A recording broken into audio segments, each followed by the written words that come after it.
Welcome to the Transformative Pathways Podcast with your host, Jason Doby. Join Jason as he explores the many ways to unlock personal growth, mindfulness, and spiritual transformation. So now, please welcome the host of Transformative Pathways, Jason Doby.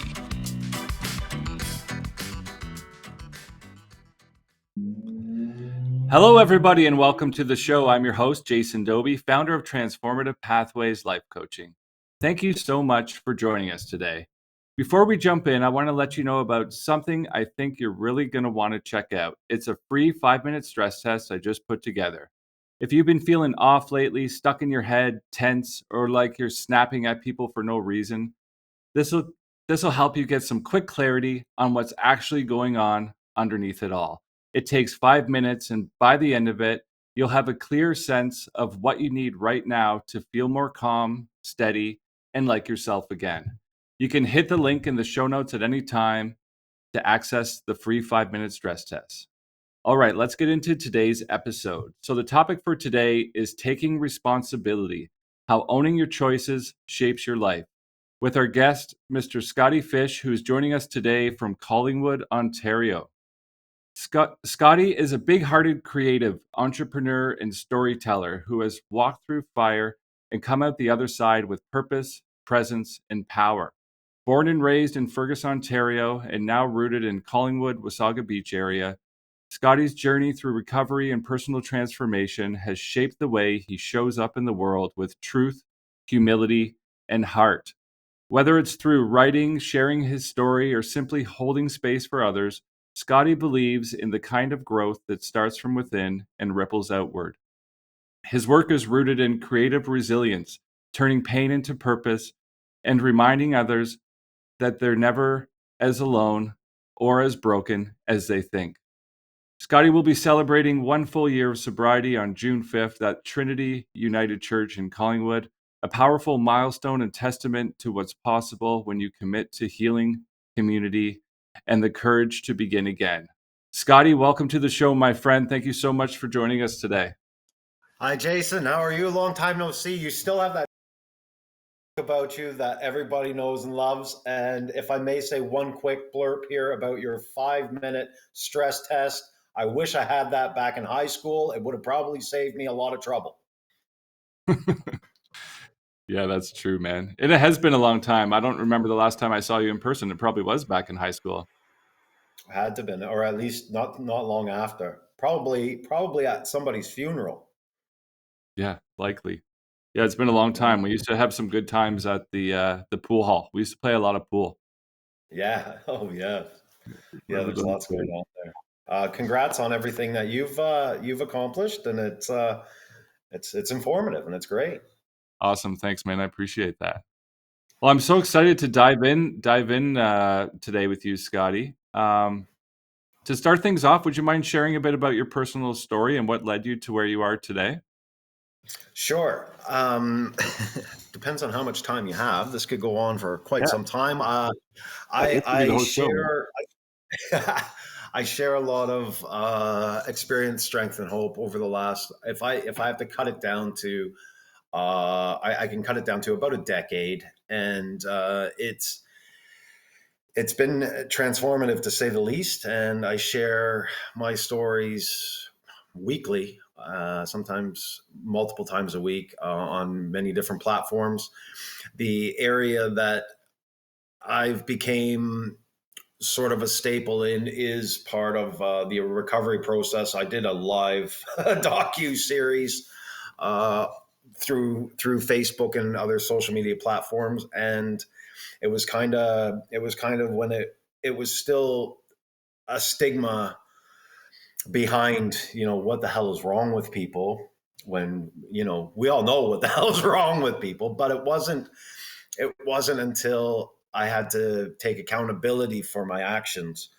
And when I decided to take accountability for my actions, I had I guess you could say, the calling within, or my aha moment, saying that the humility behind transformation is inevitable and it's going to happen. And when you can finally sort of release it and have people understand where you're coming from without using it for an excuse, it's extremely profound. And, you reach more of an audience, a beneficial audience, not just people, scrolling through whatever the hell Scottie's up to on a Friday night or a Saturday night, wherever in the province, trying to find himself, live for everybody to watch. When that happens, you get a lot of scrutiny and criticism, and you have to be able to, number one, take it with a grain of salt and realize that, yes, Scottie is an idiot, and he realizes this, and he's hurt people, and he's done just unquestionable things that it wasn't him. And I just referred to myself in the third person, and I'm okay with that, because sometimes it takes the onus off my soul, and I believe I have one, although I'm a ginger, and it's still up for question. But it's one of these things where accountability had to happen. I had a lot of grief hit me all at the same time, and I'm still trying to channel a lot of the emotion that goes behind it, because there is pain there. And sometimes I don't want to shine a light on it, and my destructive behaviors can get the better of me. Thankfully, by the grace of God, and programs that I work, and people that I have had connections, very solid connections with, in places that some people will be able to read between the lines when I mention these certain groups or certain meetings. They take place all over the place, and all over the world, for that matter. So there have been options provided. It's a matter of somebody taking onus of that, being vulnerable, being able to talk one-on-one and speak about it publicly. Has it hurt some of my credentials? Sure, but is it going to grow in my universe, in order to feel like I'm fulfilling a purpose that possibly it's a path that's lit for me? Absolutely. And sometimes I have to set my ego aside and say, listen, I am who I am, and this is what it's molded into, and this is what it's created. Toby just showed up here, and I'm okay with that.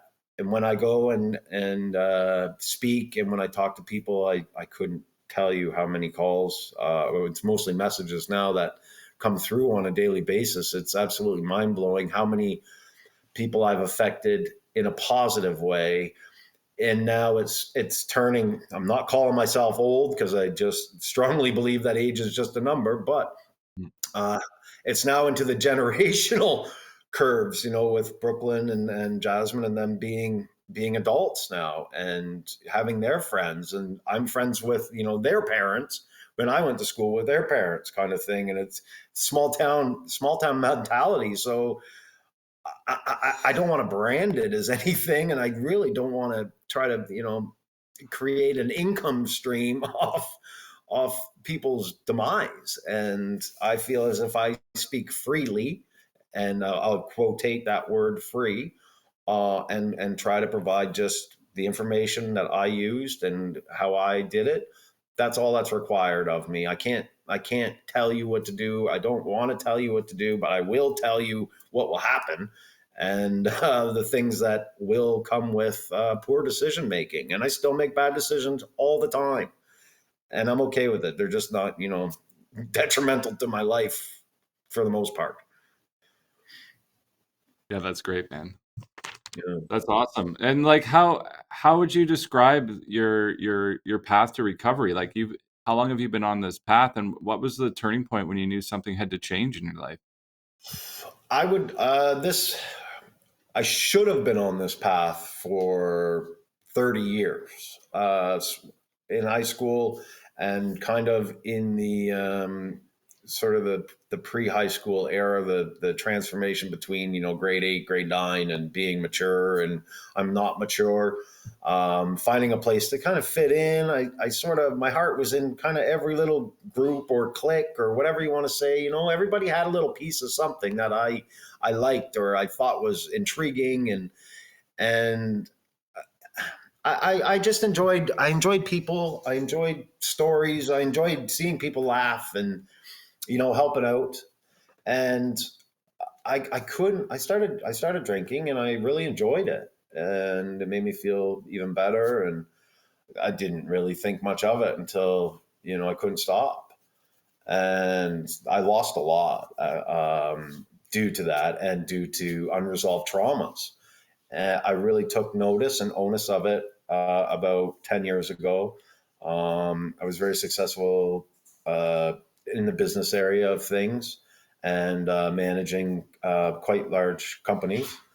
And I was masking it. So I was wearing multiple masks and trying to be something that I thought I was supposed to be for, the sort of the hierarchy of the business. And then there was, goofy, drunk Scott making bad decisions, behind the scenes. And those two worlds, when they clash, it's catastrophic. And that's what happened. The tipping point for me was losing my brother. Coincidentally enough, tomorrow's his 10-year passing anniversary of his passing. And that, along with some relationships that, I wasn't really pulling my weight, but I was so stuck in my ways, thinking I was, the be all end all of everybody's like, hey, I can fix this, I can do this. And I had a lot of work to do. And I had to walk away from everything. And there was just a few key points that I gave up and said, I can't do this anymore. There's too much weight on my shoulders. I can't bear this cross. And I don't even deserve to bear this cross at the time. And I didn't really understand a lot of the spiritual aspect of things. Sure, I would pray when I needed something and get me out of a drunk tank or something. Just work with me here and I'll do something for you. And that's kind of where my mentality was with prayer. And I found these rooms that I go to, and one of the slogans is "Keep coming back." And I didn't stop. Although there was brief periods where I didn't show up, but I always resorted back to these people. I got a mentor. I was a part. COVID was a big life changer, as you know, getting into the kitchens. And then I still remember the day they got the call and we were hot on the line, and it was just like, okay, we're shutting down. We never opened back up again. I was like, what just happened here? And I mean, that was in Blue Mountain. And as you know, Blue Mountains, they're known for their food and their industry there. And it's a busy place. It doesn't really stop. Especially in March when we had the call about COVID in the kitchen. I mean, it was full bore and it scared you. So getting into the whole CERB thing, and then money became an issue. And, it was cheaper for me or more affordable for me to go out and just mask all my pain and numb everything, because there's a lot of things that were still fresh and hurting. Housing was a challenge for me. And that's what spawned all of my creativity. I always wrote stories. I always wrote my journal. I did a lot of self reflections with myself in my journals, which most of them, I have no idea where they are, but bless the person that has the key to those suckers, because they must think that this guy belongs in a loony bin. The stuff that they would have read in those, man. I had methods to, things that were working for me spiritually. I had a lot of head injuries too. And I sort of still kind of question the crutch that I have with certain aspects of my thinking. My speech was impaired for quite some time. Right now, my mobility is impaired. And it could all be tied together. It might not be. I don't know. But either way, I know that I've obviously done some interior damages. and some collateral damages when you look outside and you focus on your family. And I put all this weight on my shoulder that really wasn't mine. I made it my own, and I owned it, and I used it for an excuse to not be authentic and to, manipulate and sort of try to cheat the spiritual system. And it doesn't work that way. One of the big key factors that I really had written down in some of these journals that got me on a path of like mentalism and brain work when my speech was subpar, so to speak. I developed an impediment for quite some time, and I had speech therapy through a change worker, or some people know them as hypnotists. And I was completely like enthralled in how it worked. And I took some classes, and I had one of the greatest teachers presenting. His name's Mike Mandel. I don't know if I can say a post about that, or a plug about him. But I mean, if you want to get into transformative pathways and just different neurological systems, it was insane, the stuff that you learn. And it's not just the hocus pocus stuff that you learn, like, and you see on TV, all the fun behind it. It's like these people studied, like they know the brain, they know how it works, they know how to get in there.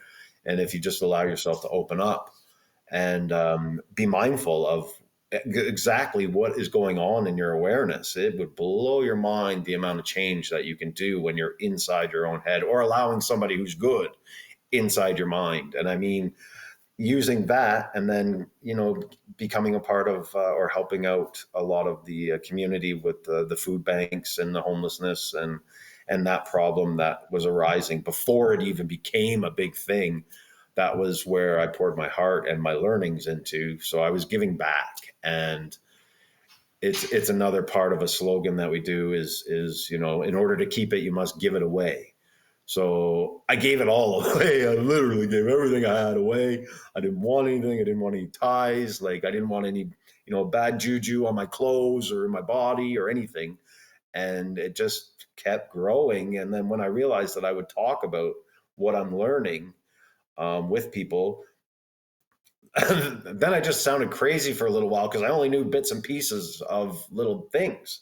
And I came to realize that, one, the power greater than myself has what he has planned for me, but not for everybody else. So not everybody else is into everything that I want to know. And once I get past that ego state, I'm like, wait a sec, nobody really gives a shit. So now I just know it. And then if somebody wants to hear it, I'll talk about it for hours.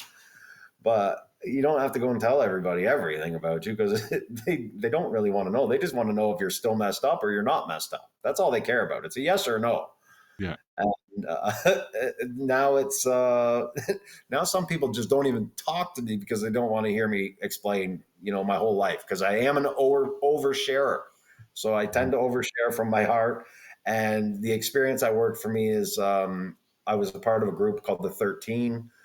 And it was a profound moment in that. And that's a lot of mindfulness, breathing exercises, exercise, and mental states and mental awareness. And I mean, a lot of the people are still caught up on the five senses, but if you really, dig deep and you want to learn more, I think there's like 15 actual senses when you get into it. Mm-hmm. So it's ancient studies about, different books, and a lot of that stuff is getting swept under the rug, because there happens to be, a doctor for every little thing. And sometimes there's a lot of misinformation, if I'm sure you're aware of.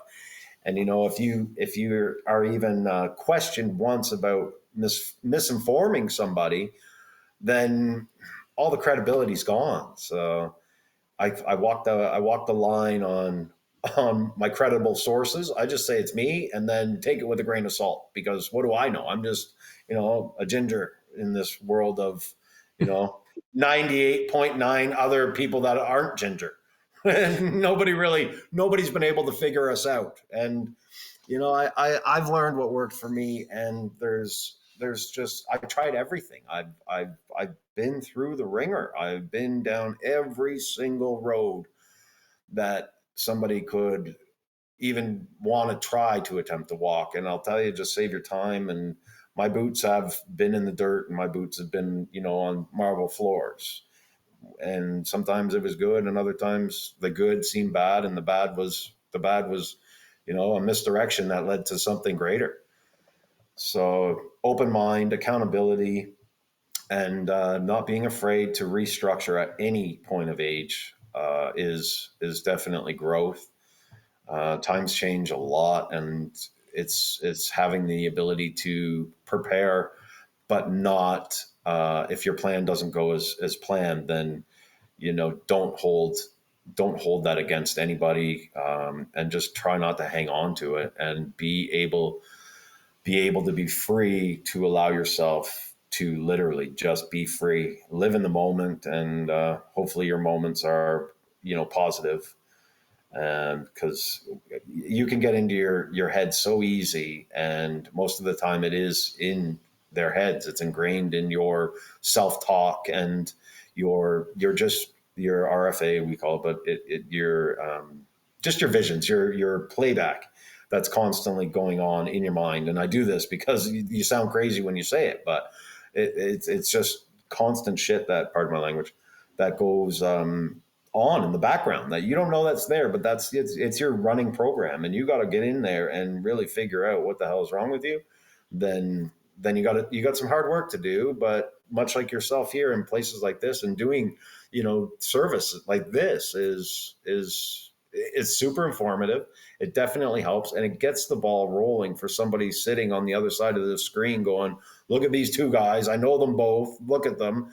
One's an idiot, the other one's handsome, and he's got his stuff together. But I can kind of see where he's coming from. And if you just hit on every single note that there's something relatable there, then you open up a spider web and go down whatever path you want. But just choose wisely and be informed. And I have so many people that, and I'm not tooting my own horn, but I am grateful for the people, much like yourself. And, there's a few other people, Kenny Feekins being one of them too, in this area, in the area that we grew up, where in my mind mentally, we're all still there at the pool hall, and we're all still there chatting, and we're all still there with that inner voice that just, you want to be there and you want to escape. And then you come to the realization, and I'm looking in the recorder here, that, hey, here we are. We're not there. I'm in the present now talking to you, and it's great to reconnect and put up with it. Yeah, that's amazing, man. That's a lot to unpack, what you just said right there. I love everything you just said. Looks like we just had a little bit of technical difficulty. I'm not sure what happened there, but we're back. It was power. That's called power. I was projecting. Yeah, you're so powerful. You just blew the screen out there. Yeah. You should see what happens when I look in a mirror. That's awesome, man. I love everything you just said there. And I know for me, when I first got sober, the thing that really helped me, I like how you talked about mindfulness and awareness and all that stuff, because that's when I got some help. When I first got sober, that's when I knew I had to deal with my emotions for the first time in my life, rather than just running away from them. And the mindfulness practice really helped me a lot. And everything that you just said there about mindfulness, awareness, self-worth, all that stuff, that's all the stuff that we cover in my 12-week program, The Journey Within, because those are the foundations for everything in life, no matter what you're doing. I love everything you just said there. I can relate to you. All the stuff I'm into, most people don't want to talk about either, so it's hard to talk to people about it. My wife can only take so much, but yes. yeah, I've definitely been on a similar path to you in the last little while. Of just this deep feeling inside me where I just want to know all these things, and I just want to dive into all this stuff, and all these ancient teachings, and really big into the Eastern religion and all that sort of stuff, and the yoga stuff, and yeah, super cool, man. I'm curious, when you first got sober, how hard was it for you to take those first steps, and when you first got sober, what was the hardest part for you? Being sober. And living in my own skin. I'm not going to sugarcoat it one bit. I enjoyed entertaining. I enjoyed being on the stage. I enjoyed singing. I enjoyed partying. I just enjoyed that life. And um, so when I came to the realization by my own fault, I guess, when I didn't have a place to go and I walked away from a relationship, a long-standing relationship, saying this isn't serving me, and how am I going to get sober, and how am I going to get my life back? Coming to that realization that life is never going to come back. I just finished, signing papers on a $60,000 car that I'd never even had the opportunity to drive. And I had a seizure when I'd stopped drinking, and I didn't know that was a thing. And then from there, when they pulled my license, I was I didn't even know that happened until I was pulled over, and they said, "You don't have a license." I said, "It's right here." And next thing you know, they said, "No, the doctor suspended it." Luckily, the officers in this area were on a first name basis, but that's beside the point. They were unforgiving at first, and then as time progressed and they witnessed the severity and the progression of alcohol, it doesn't get better until you stop, obviously. And I mentioned this in another podcast that I was on, and I think it was Steve that did say it was about it's the only disease that you can actually quote unquote cure from, and your life will almost instantly start getting better. And after I realized, I am the problem, I need to fix this, I went on the Google, and I was in AA meetings, NA meetings, all these different meetings to learn what's my main problem here other than me. And you want to go into these places thinking that you're, the biggest alcoholic. Nobody's better. Nobody's got this story. Well, it takes a long time to realize that your stories, really, if you break them all down, are all the same, and they all suck, and you lose everything. I don't believe in a rock bottom at all. And I tried that theory out by saying, things were pretty bad in my world. And I what could get worse? And sure enough, something else would happen. And so I'm just okay. I'm not gonna talk about what could get worse. What could get better? And then something would happen, and it would be like, okay, well that's better than that. And then that's where the mindset came in, and I started changing kind of the mindset, manipulating my mind to, see something else, put myself greater than, and if you could take a minute and you are watching it, then look up your AA groups, or you don't even have to look far anymore. You'll see some of your friends or even their family members posting on Facebook like, hey, I've got 30 days, and they show a chip, or hey, I got a year, and send them a message, because it is their duty. You keep them, and when I say them, I mean me. You keep us sober, because that's our service work. And it kind of goes to that pay it forward mentality. There's something there, and walk in there humble, and walk in there with just the willingness to admit to yourself and to another human being the problem, and that problem being me. I have to say me because I don't want to put it on anybody else, but that's your own problem, and you are your own solution. But there are ways to get you out of it, and it can take time.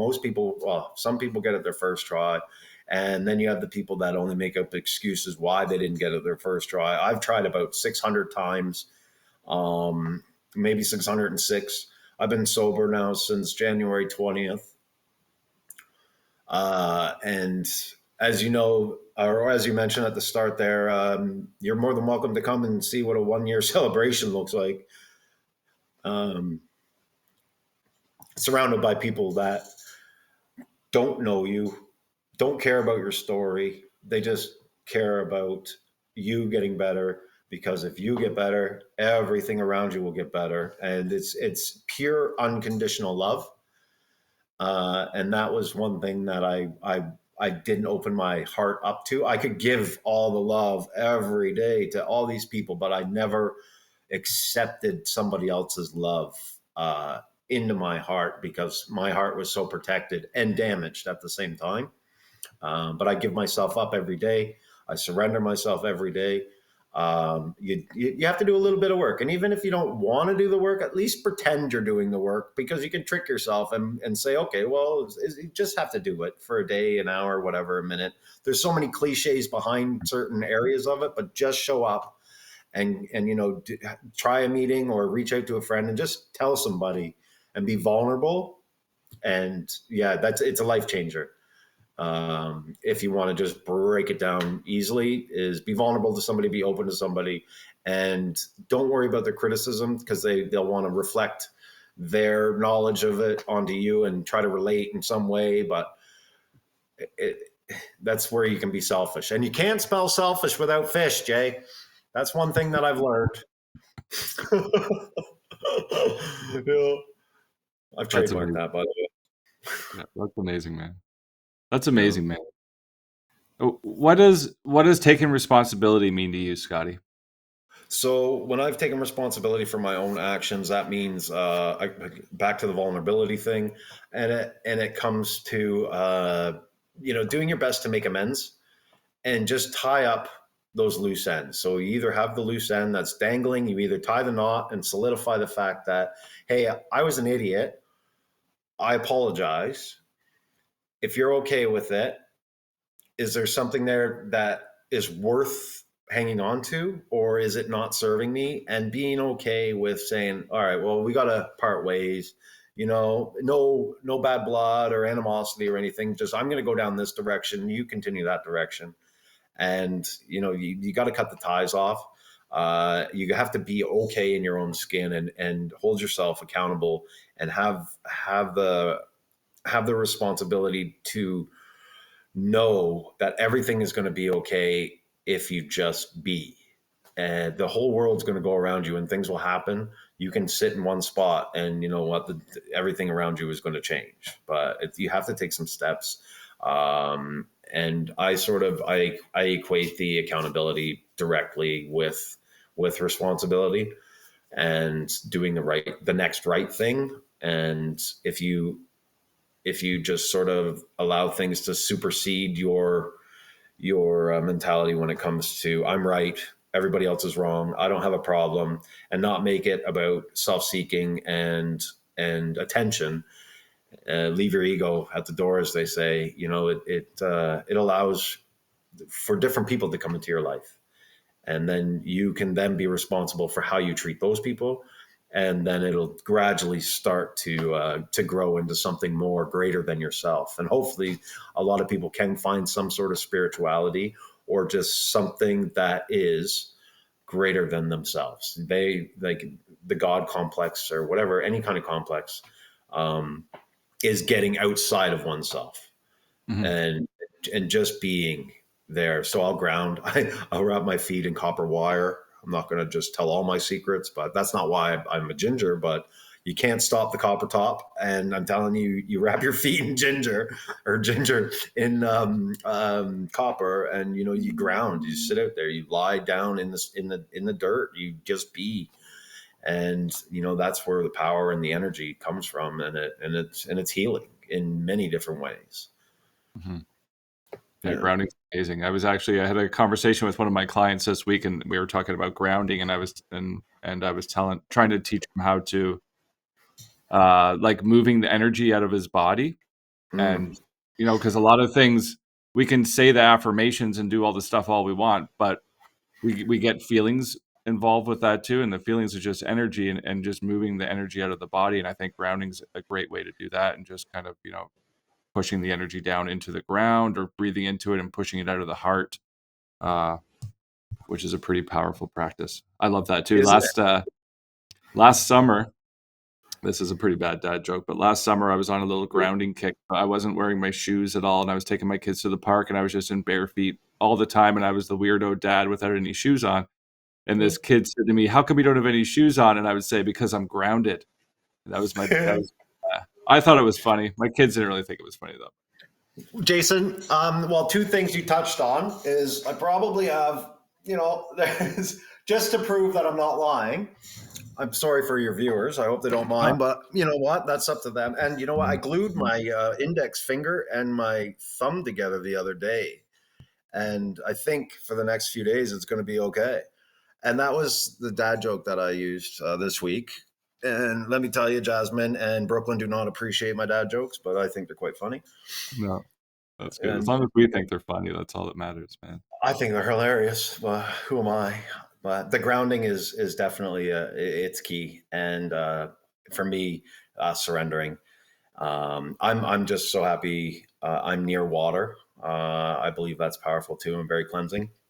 And we can get into the spiritual aspect of this stuff, but it happens. And not all these people doing yoga are crazy. They're just trying to get by, but facing the sun in the morning.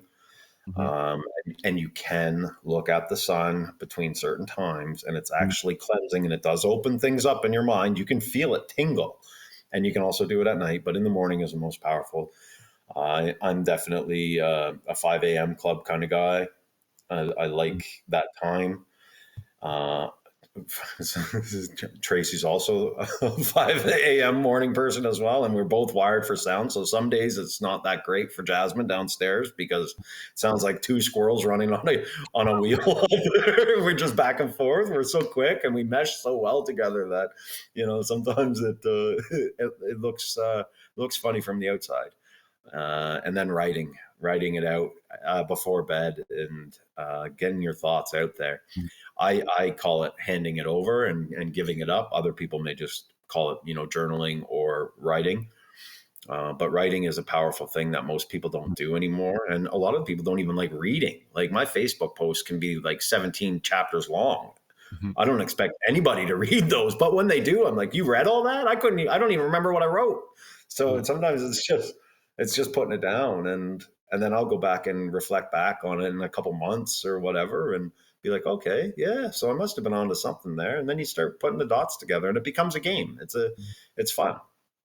Yeah, writing is great. Writing is so powerful. And I was so resistant to writing and journaling for so long. But then once I started doing it and, just getting all the negative thoughts out of my head, it started with that. And then it turned into gratitude. And the more I wrote, then the more positive it got.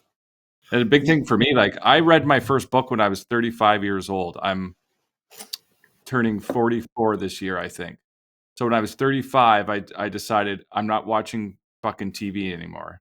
I'm not wasting my time watching TV because that's, when I really started, okay, I'm going to do this now. I'm going to start reading. And I just started like reading all these books. I started with like a half an hour a night, but I just set goals. I think my first goal was to read like 6 books in a year. Then the next year I read 12 books. And then I just stopped counting because I'm just reading like crazy. But all the time I used to spend wasting watching like stupid TV shows every night up to like 2-3 in the morning watching all this crap and then waking up. And you get like a hangover from it. When I watch a movie now, every once in a while I'll watch a movie with my wife or with my kids.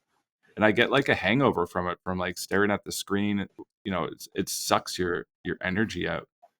But and sun gazing. Yes. I need to do more sun gazing. So I'm going to tell you, this might sound crazy, but not to you. To me. Yeah, exactly. I was sun gazing last year in Port Dalhousie. The sun was going down. It was like perfect time. And we were there with our kids. And I was looking at the sun. And then afterwards, and I thought I was crazy for a minute, but afterwards, everyone I looked at, I could see their auras. I could see everyone's auras like purple and different colors. And I'm like, is that me or is that just from the sun? But it was just when I looked at people. So it wasn't around anything else. It was around the people. And that was pretty cool. I want to do more of that. Yeah, man. Yeah, it's pretty awesome when you get into it. And it's even better when you're there to experience it kind of yourself and you're like, whoa. And then all of a sudden you're like, am I some like ancient wonder or something that's trapped in Jason Dobie's body? Like how did I become this Greek god of, the sun? And you're not Greek, but I may have been at one point. Yeah, so everybody's opening up again. It's how you share it, but that was nice. Thanks for that share, because it's pretty wild. I've heard multiple people that they say it all the time, and some people, once you learn how to harness that and appreciate it and then invite it in, because your Mhm. brain is telling you like this isn't normal, you're not normal, you're crazy, blah blah blah. It's all that shitty pattern behavior in the back of your mind. It's like, no, this is the way it's supposed to be. Well, we're supposed to be like this, and it does, like you said, it sounds crazy. So when I go and start telling Brooklyn or Jasmine or Tracy about all these weird things, about telepathy, and back in the day, we are supposed to communicate with our minds. Mhm. And this could be just a blown out of proportion fact, but you're not allowed to own a crow as a pet, because crows and humans can honestly use telepathy and talk to each other. You can look that up. This just goes to show how crazy I am. No, I think But I've they're heard too something smart. about that. Yeah, man, they're too There's smart. something with dolphins too. There's something we're not allowed to That's do with right. dolphins because there's some Yeah, crazy. same idea. At birth, you can't have. They had like a marital or some kind of a maternal birth system with a human that was pregnant and dolphins. The studies came back showing that if that was the case, and there's people that may still do this, your child will be born super intellect and very gifted. So it's some kind of a communication with the vibrations and frequencies, which is, I'm just kind Mhm. of getting into frequencies now, Mhm. like in a different manner. So I'm learning another aspect of controlling frequencies, Mhm. and how they work on our mental states and within our awareness. But that's a big thing. Yeah. So it was pregnant women and dolphins. Yeah, it's amazing. Yeah, it's pretty neat. But Yeah. we're just two crazy guys on your podcast here talking through a computer. Yeah, I wanna communicate with a crow now, and I've heard recently too that before language was invented, we didn't even need language because everyone just used to communicate telepathically. Exactly, and that's what it spawned from, is the animals and earth and being and knowing. So language obviously is created. My mentor is a stickler on how language is uniformed and created using old books and texts and knowledge. And I went into a thing called NLP, which is linguistics programming. So words that we say and the power behind it, Mhm. it can actually it triggers up emotions or anything else, and I'll put that into songs, or you can use it however you want, really. But different waves or recording frequencies will all adapt differently, and it's pretty crazy the amount of control that we have just with the words that we use and what it does in our mental upbringings and our linguistic patterns. Mhm.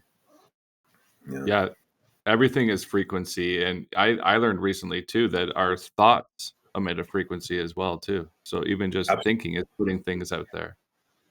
yeah. So I'll leave this tidbit with you, and feel free to do a little bit of digging on this, and for your viewers and stuff too. The one of the parts where I really dug into this, it was called quantum jumping. I touched on it at the very Mhm. beginning, but quantum jumping with the two glasses and a note of intention. And I needed a specific amount of money. And I'm not talking about The Secret and all this stuff, but there was a specific amount that I was looking for, and I had pure intention, and it was I was so focused on this, and my note and how to do it, and I shit you not, it happened the very next day, and it came randomly, and involved. I ended up winning a sum of money playing roulette, but it was the exact amount of money, pretty much within $10 of what I needed at that specific time, and from Yeah. there I was like, whoa, yeah, it was good. It was what So you needed. It wasn't what you wanted, it was what you needed. I Like you needed, yeah, I needed, like, I had to have this, and it came at the very absolute last minute, within hours, like, and that's the way. Then I get into purpose and higher power, and now I can kind of voice that without doing all this hocus pocus stuff with, glasses of water and cooped up in a dark room for a while. I mean, there was no rubber on the walls, but I'm telling you, there might as well have been. So how did that work? What did you do with the paper and the glass of water, if you don't mind me asking? So you pray or you meditate on what you're focused on and your intention and your pure intentions, and you have it in a glass of water. You place it into a glass of water, and then you hold the glass of water and put your energy. You make your chi ball, if you want to use your chi ball, and you can put that frequency, which you've just created in the meditative state, into the water, and the water obviously is all. And you kind of spin it up a little bit, and then you dump it out into the other glass. And then I think, don't hold me to this, but it may have happened. I believe I then took it out and then had the intention on it again. And then I ate it. I think I ate it. I think that might have been part of it or might not have been. But I remember there was a big ball in my mouth of paper. Now, that part could all just be hogwash. I can't really recall, but that was pretty much 3/4 of the story in a nutshell. All right, interesting. Cool. Thanks for sharing that, man. No Scottie, problem. I'm sorry I shared it. oh, it's great. Time flies, brother. We're going to have to do this again sometime. I'd love to chat with you more. Yeah, that'd be great. Before we wrap things up, brother, do you have any final thoughts you'd like to share with our listeners? Is there anything that we didn't cover today that you'd like to add? Probably, but I guess in a nutshell, and just to sort of tie it all together and clarify it, is just learn to be yourself, learn to be you. Don't go picking fights until you can, stand the battles in your own mind. And one of the biggest things that I like to write about is you can walk 1,000 miles, but you can't outrun your mind. And I live that. And don't try to live in somebody else's shoes. Just be yourself. That's the biggest thing. And don't hurt anybody. No hurting people. That's frowned upon. And don't hurt yourself. Oh, right. Yeah. Don't hurt yourself. and don't drink or drug or do anything bad. Yeah. Why are we saying this? We were the defiant ones, weren't we? Oh, dude, drinking was our life back in the day. That was the only thing I knew how to do. And music, you were great. A musician, man. You were like, oh.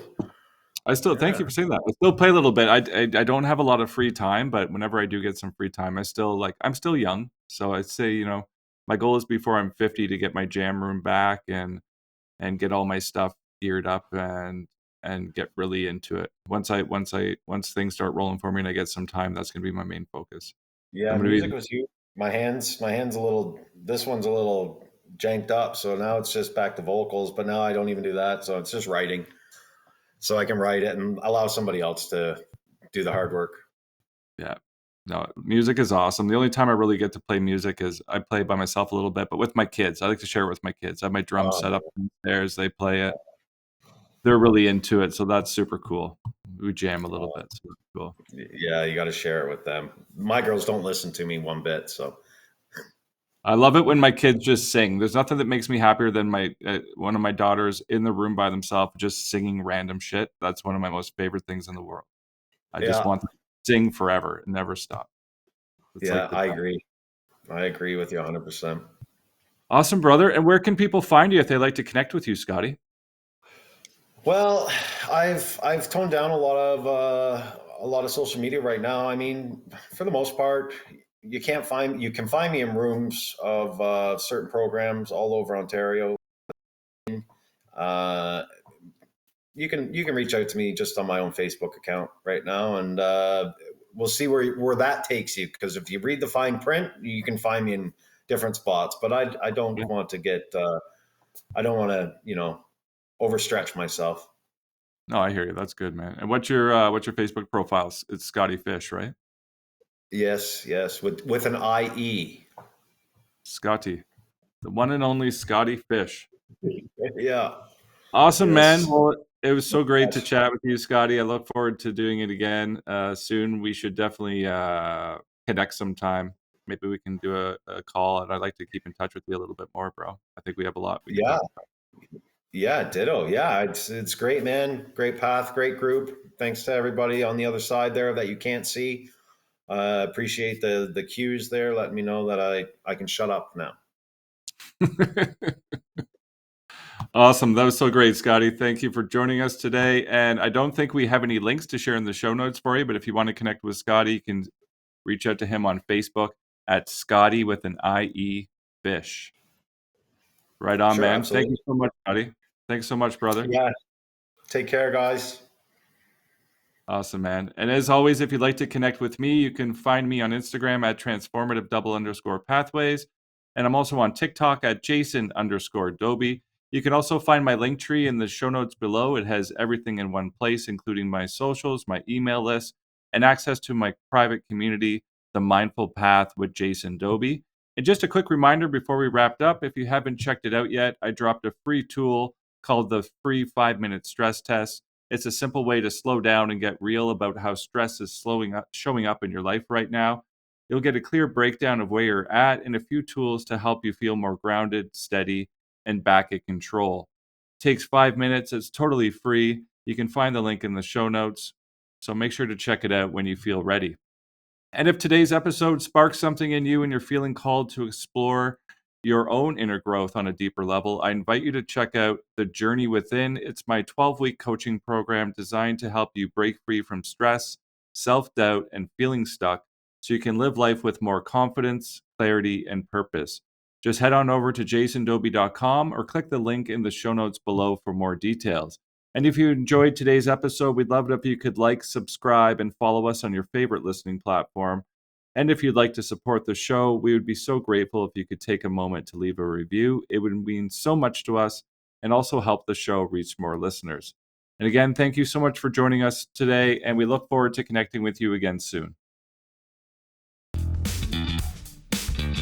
This has been the Transformative Pathways Podcast with your host, Jason Dobie. Tune in each week for more insights, inspiring stories, and transformative journeys. Until then, keep exploring the path to keep your best self. Saturdays, 3 p.m. Eastern on the Bold Brave TV network, powered by B2 Studios.